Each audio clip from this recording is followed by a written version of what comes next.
بسم اللہ الرحمن الرحیم۔ ڈاکٹر اسرار احمد کے بیانات سننے کے لیے ہمارے چینل کو سبسکرائب کرنا نہ بھولیے گا۔ تو چلیے دوستو، ہم ڈاکٹر اسرار احمد کا بیان سنتے ہیں۔ اس کام کے کچھ لوازم ہیں، کچھ شرائط ہیں، اس کی کچھ تدریج ہے جو ہمیں سنت سے ملتی ہے، قرآن سے ملتی ہے، حدیث سے ملتی ہے۔ تو میں اس کام کے ضمن میں اس کی وہ تدریجی مراحل اور اس کے لوازم اور اس کی شرائط بیان کرنا چاہتا ہوں۔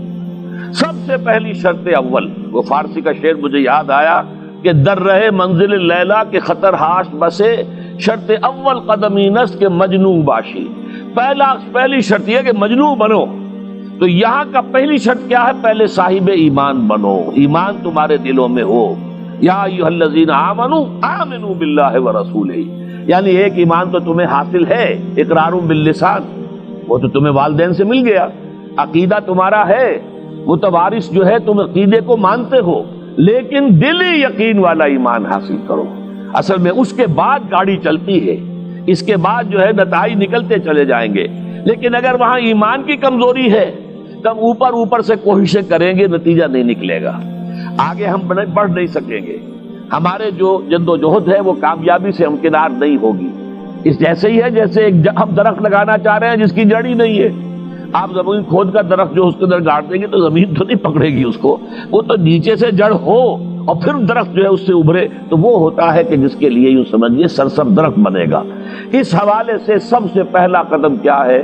ہم اپنے گریبانوں میں جھانکیں، اپنے دلوں کو ٹٹولیں، وہ یقین والا ایمان ہے یا نہیں؟ اگر ہے تو اللہ کا شکر ادا کیجیے، تہنیت، مبارکباد، اور نہیں ہے تو پہلا کام یہ ہے کہ اے ایمان کے دعوے دارو، ایمان لاؤ جیسے کہ ایمان کا حق ہے۔ یقین اللہ کی ذات پر، اس کی صفات کمال پر، یقین مرنے کے بعد اٹھنے پر، بعث بعد الموت اور حساب کتاب، یوم حشر اور جنت اور دوزخ کا یقین، فرشتوں کا یقین، وحی کا یقین، قرآن کا یقین، کتابوں کا یقین، نبیوں اور رسولوں کا یقین، اور محمد الرسول اللہ کا یقین صلی اللہ علیہ وسلم کہ آپ آخری اور کامل رسول ہیں اللہ تعالیٰ کے، خاتم النبیین بھی ہیں اور آخر المرسلین بھی صلی اللہ علیہ وسلم۔ یہ یقین پہلے پیدا ہونا چاہیے۔ تو اب ظاہر بات ہے کہ جب میں نے یہ بات اتنی بڑی کہی ہے تو پھر مجھے یہ بھی بتانا چاہیے یقین کہاں سے ملے گا، کون سی دکان ہے، سپر مارکیٹ کوئی ہے جہاں پر کہ یہ جنس بکتی ہو؟ پہلی بات تو یہ ہے کہ اس کے لیے آسان ترین طریقہ کیا ہے؟ صاحب ایمان کی صحبت اختیار کرو۔ جیسے آپ بھٹی کے آگے بیٹھیں گے تو حرارت پہنچ جائے گی، آپ برف کی سل کے قریب بیٹھے ہوں گے ٹھنڈک پہنچ جائے گی۔ اگر صاحب ایمان ہے، کسی کے دل میں یقین والی بھٹی دہک رہی ہے، تو اس کے قرب سے آپ کے اندر بھی یقین پیدا ہو جائے گا۔ دوسرا طریقہ یہ ہے کہ شریعت کے احکام پر عمل کیے جاؤ، کیے جاؤ، کیے جاؤ، کیے جاؤ، اس عمل سے بھی یقین پیدا ہوتا ہے۔ یہ دو طرفہ معاملہ ہے، یقین سے عمل پیدا ہوتا ہے اور عمل سے یقین پیدا ہوتا ہے۔ جیسے آپ کہتے ہیں وشیس سرکل، وہ بری شے ہوتی ہے کہ ایک چیز ہے بڑھ گئی تو پھر اس کے اور خرابی بڑھ گئی، اس سے پھر وہ پہلی خرابی اور بڑھ گئی، پھر وہ اس سے اور خرابی بڑھتی چلی گئی۔ جیسے پیچ آپ کہتے ہیں ہر چکر کے ساتھ وہ پیچ آگے بڑھتا جاتا ہے، اسی طریقے سے بھلائی کا بھی ایک سرکل ہے۔ ایک نیکی آپ کریں گے آپ میں ایمان پیدا ہوگا، اب آپ زیادہ نیکی کریں گے تو اب اور زیادہ ایمان پیدا ہوگا، تو یہ دو طرفہ سرکل ہے۔ اور تیسری بات جو ہے، خاص طور پر فہیم، ذہین، انٹلیکچوئل لوگ، سمجھدار لوگ، اور آج کی دنیا آپ کو معلوم ہے کہ ہمارے نوجوان طبقے میں بہت بڑی تعداد اور بہت سمجھدار لوگ ہوتے ہیں، اس لیے کہ ان کی معلومات کا دائرہ بڑا وسیع ہو گیا ہے۔ جدید دنیا میں جو علوم ہے ان کا ایکسپلوژن ہے، دھماکہ ہو گیا، اتنے علوم پھیل گئے اور اس کے اثرات ہیں۔ اخبار بین لوگ بھی جو ہیں وہ بھی ایک طرح سے ہر ایک ان میں سے فلسفی ہوتا ہے، آپ اس سے ذرا بات کر کے دیکھیے، وہ اپنے فلسفے بگاڑے گا، اپنی رائے دے گا، معلوم ہوتا ہے کہ شاید سب سے بڑا سیاسی تجزیہ نگار یہی ہے۔ لہذا وہ لوگ کہتے ہیں کہ ہمیں تو وہ بات بتاؤ جو ہماری عقل کو بھی اپیل کرے۔ یہ جو معاملہ ہے، وہ ایمان جو عقل کو بھی اپیل کرے، اس کی سورس صرف ایک ہے اور وہ قرآن حکیم ہے۔ مولانا ظفر علی خان نے ایک شعر کہا تھا بہت سادہ انداز میں، وہ جنس نہیں ایمان جسے لے آئیں دکان فلسفہ سے، ڈھونڈے سے ملے گی عاقل کو یہ قرآن کے سپاروں۔ عاقل جو ہے انٹلیکچوئل، ایک ہے عام آدمی. عام آدمی جو ہے صاحب یقین کی صحبت سے بھی یقین پیدا ہو جائے گا، عام آدمی عمل کرتا رہے گا اس سے بھی یقین پیدا ہو جائے گا. لیکن عاقل انٹلیکچوئل وہ شخص جو کہتا ہے پہلے میری عقل کو اطمینان ہونا چاہیے پھر مانوں گا، اس کے لیے جو سورس ہے، منبع ہے، سرچشمہ ہے ایمان کا، وہ صرف اور صرف قرآن ہے. اس میں غور و فکر کرے، انسان اس طرح قرآن کو پڑھے کہ وہ براہ راست اس کا مفہوم اس کے دل کے اوپر اترتا چلا جائے. جیسے علامہ اقبال نے کہا ہے کہ تیرے ضمیر پہ جب تک نہ ہو نزول کتاب، گرہ کشا ہے نہ رازی نہ صاحب کشاف. قرآن تو تمہارے اپنے قلب پر نازل ہونا چاہیے. اور یہ اصل میں ان کے والد نے کہا تھا ان سے، بالکل بچپن میں. علامہ اقبال چھوٹے سے بچے تھے، ان کے والد تھے ذرا صوفی منش آدمی تھے، وہ شیخ نور محمد. وہ آئے فجر کی نماز مسجد سے پڑھ کر آئے تو دیکھا کہ اقبال جو ہے بچہ وہ قرآن پڑھ رہا بیٹھا ہوا. اس نے کہا والد نے کہ بیٹے تم یہ قرآن کیسے پڑھتے ہو؟ اب وہ حیران ہوا بچہ، کیا بجان بس میں پڑھتا ہوں قرآن جیسے پڑھتے ہیں، آپ کا مطلب کیا ہے؟ کہا بیٹے قرآن ایسے پڑھا کرو کہ جیسے یہ تم پر نازل ہو رہا ہے، یوں سمجھو کہ تم پر نازل ہو رہا ہے، تم مخاطب ہو. اب اس چیز کو انہوں نے اپنے اس شعر میں ادا کیا. تیرے ضمیر پہ جب تک نہ ہو نزول کتاب، گرہ کشا ہے نہ راسی نہ صاحب کشاف. جیسے یہ قرآن قلب محمد پر نازل ہوا تھا، فَإِنَّهُ نَزَّلَهُ عَلَىٰ قَلْبِكَ،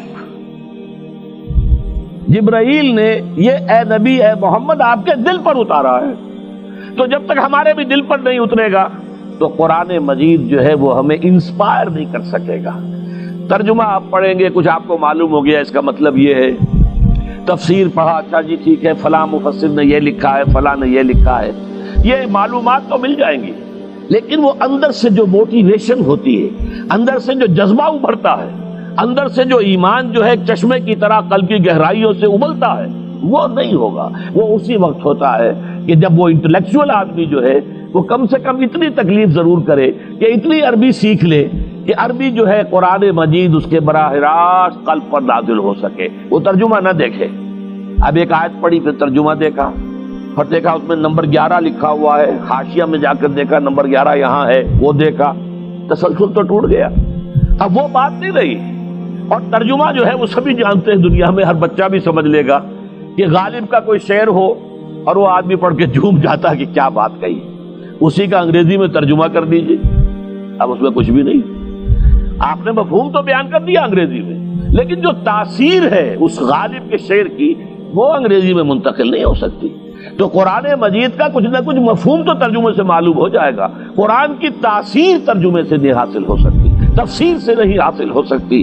اسی لیے دو سب سے بڑی تفسیروں کا ذکر علامہ اقبال نے کیا ہے کہ گرہ کشا ہے نہ رازی، نہ امام رازی کی تفسیر کبیر سے تمہیں فائدہ ہوگا اور نہ امام زمخشری کی کشاف سے ہوگا جب تک کہ تمہارے اپنے دل پر قرآن نہ اترے. اور اس کے لیے لازم ہے کم سے کم یہ کہ اتنی عربی انسان سیکھ لے کہ بیریئر نہ ہو ٹرانسلیشن کا، کوئی پردہ حائل نہ ہو درمیان میں، تسلسل نہ ٹوٹے. آپ براہ راست پڑھ رہے ہیں اور براہ راست اس کا مفہوم آپ کے قلب پر نازل ہو رہا ہے. تو پہلا سٹیپ جو میں نے ان 3 آیتوں پر اضافی آیت سورہ نساء کی آپ کے سامنے رکھی. ہم میں سے ہر شخص کا پہلا کام یہ ہے کہ وہ یقین والا ایمان حاصل کرے. عام آدمی کے لیے صاحب یقین کی صحبت بھی مفید، عام آدمی کے لیے عمل سے بھی یقین پیدا ہوتا ہے، لیکن انٹلیکچوئل کے لیے، ذہین کے لیے، فہیم انسان کے لیے، انٹیلیجنسیا جسے آپ کہتے ہیں، اس کے لیے لازم ہے کہ وہ قرآن مجید کی گہرائیوں میں غوطہ زنی کرے اور قرآن اس کے اپنے قلب کے اوپر نازل ہو تو کہیں جا کر وہ قرآن کو سمجھے گا. چنانچہ علامہ اقبالی کا ایک اور شعر میرے ذہن میں آیا ہے، وہ میں آپ کو سنا دوں. ہم یہ سمجھتے ہیں کہ عرب تو ان کی اپنی زبان ہے، لہذا وہ تو قرآن مجید کو سمجھتے ہی ہوں گے، لیکن بسا اوقات ایسا بھی ہوتا ہے اگر دل پر حجاب آئے ہوئے ہوں تو قرآن مجید کے سمجھنے سے بھی کچھ حاصل نہیں ہوتا. دل پر حجاب ہے. یہی وجہ ہے تو عرب ہو یا عجم ہو، تیرا دل نہ دے گواہی. لغت غریب، یہ قرآن مجید جو ہے، تو عجم ہو یا عرب ہو، یہ قرآن مجید تیرے لیے لغت غریب رہے گا جب تک کہ تیرا دل گواہی نہیں دیتا. تو ایک تو طلب ہدایت ہو انسان کے اندر، اور دوسرے یہ کہ قرآن مجید کو براہ راست نازل ہونے کا موقع ملے قلب کے اوپر، تو ایمان یقین والا حاصل ہوگا۔